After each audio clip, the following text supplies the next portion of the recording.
Bueno mga kaigsuna, nabalik ta ni Flor Semblante alang na sa atong balita sa paglawas.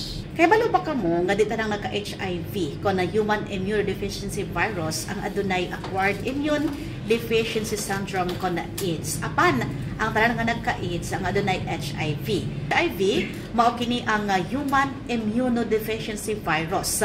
Giguba sa HIV ang atong immune system o pinaagi sa pagguba sa mga puting selula sa atong dugo nga mao'y nitabang sa atong lawas para batukan ang infeksyon. So kung nahitabo na kini, maguba ng atong mga white blood cells, anaas sa kadelikado nga makuha nga mas malala ang infeksyon kauban ang pipila ka mga cancer.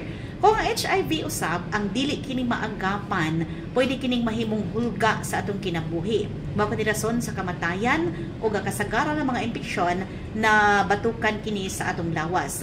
Ang tao pwede makakuha og infeksyon sa HIV kung ang dugo nga kabahin, no, for example nagamit kita ng karayom o halimbawa kini mga fluid ang mosulod kini sa ilang lawas. Pwede kini nga mapugnan pinagi sa paggamit og condom sa panahon nga makipag-sex. So, daghan kini mga pangutana pero ato nga klaruhon nga usa kini ka klase sa virus. So once nga magka-HIV na ka, naa kay forever. Sa katapusan mga nga bahin, kung acquired immunodeficiency syndrome, ang grabe na kini, mao ni ang makamatay mga kaigsuunan.